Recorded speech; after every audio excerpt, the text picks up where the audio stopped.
Brace yourself, for we are about to embark on a chilling journey to the heart of the Middle Ages, a time when the most horrendous tortures were commonplace. This era, often romanticized in novels and films as a period of chivalry and honor, was in reality a time of widespread violence and brutality. Let's shatter some myths today.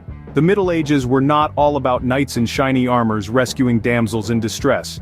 Nor was it about grand feasts in majestic castles and merry minstrels serenading the courts. Quite the contrary, it was a time when the strong preyed on the weak, and justice was often served through the most atrocious methods imaginable. Torture was not just a means of punishment during this time, it was also a tool for extracting confessions, real or coerced, and a form of public spectacle designed to instill fear and obedience among the masses. The mere thought of ending up on the wrong side of the law was enough to make even the bravest souls tremble. In this grim and ruthless society, the law was the iron fist that kept order. And when it came to enforcing that order, the methods employed were nothing short of terrifying.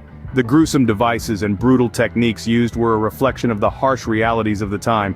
It was a world where mercy was scarce, and pain was plentiful. And while we're on the topic of pain, let's not forget the sheer creativity that went into devising these tortures.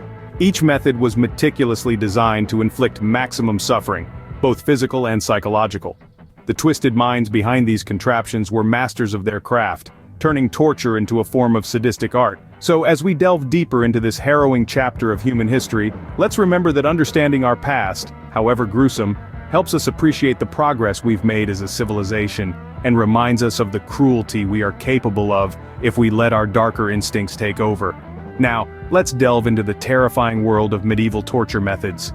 One of the earliest and most public forms of punishment was the pillory. Now imagine this. You're locked into a wooden structure, your head and hands poking through holes, exposed to the elements and the scorn of onlookers. This was the reality for many who faced the pillory. The pillory was primarily a device for public humiliation. It was designed to degrade and disgrace those who were locked into it, often for minor offenses. Crimes like petty theft, defamation, or public drunkenness could land you in the pillory. Once there, you were left at the mercy of the crowd. They could jeer, insult, and even throw rotten food at you. But beyond the humiliation, the pillory also brought physical discomfort.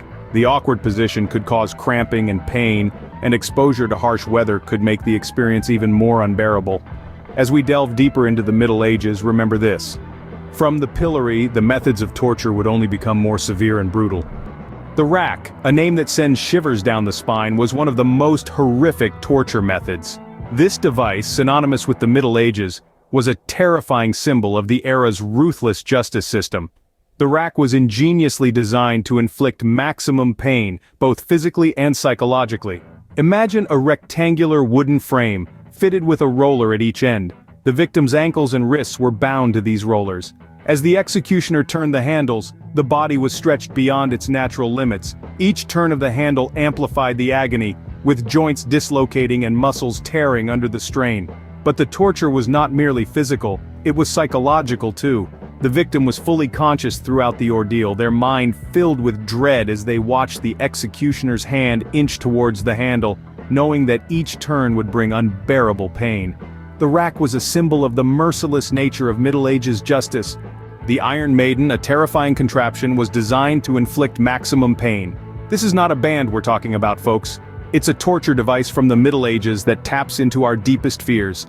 Imagine a tall, ominous cabinet shaped like a human body, large enough to hold a grown man. The outside may have been innocuously carved with religious figures, but inside was a different story. As the doors swung open, the true terror of the Iron Maiden was revealed. Dozens of sharp spikes, strategically placed to pierce the eyes, chest, and other sensitive parts of the body. Victims were forced inside this grisly appliance, their bodies fitting snugly against the spikes, but not immediately impaled. The real horror began when the doors were slowly closed. The spikes, while not long enough to cause instant death, were designed to inflict maximum pain and suffering. As the doors closed, the spikes would pierce the victim's flesh, causing intense pain and often leading to a slow and agonizing death. The psychological aspect of this torture was as brutal as the physical. The victims could see the spikes as they were forced into the maiden, adding a layer of terror to their impending doom. The anticipation of pain, the feeling of being trapped, the slow closure of the doors, all combined to create a truly horrific experience. Yet, despite its infamy, the Iron Maiden was not a common instrument of torture.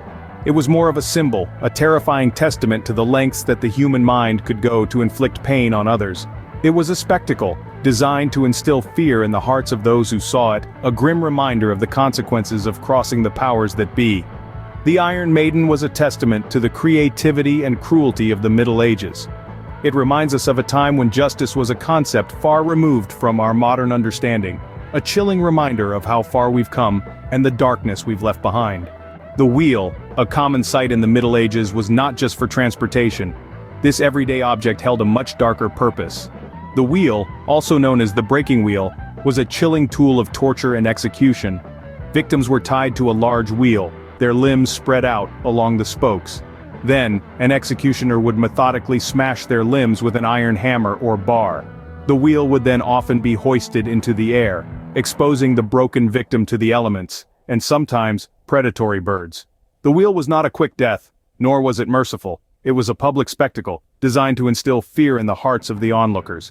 The victims were left to languish, their suffering a stark reminder of the power those in authority wielded.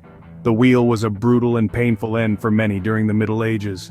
We've taken a chilling journey through the Middle Ages, exploring the horrific torture methods of the time. We've delved into the dark crevices of history, unearthing the gruesome tales of the pillory, the rack, the Iron Maiden, and the wheel.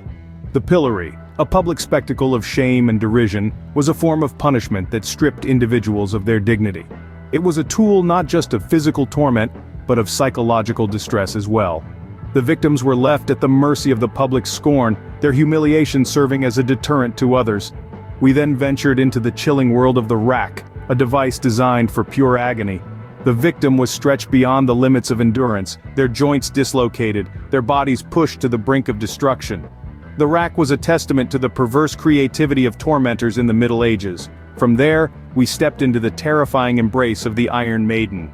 A sarcophagus lined with spikes, it was a death trap that pierced the victim from all sides, a slow and painful end. It was a symbol of the absolute disregard for human life and suffering.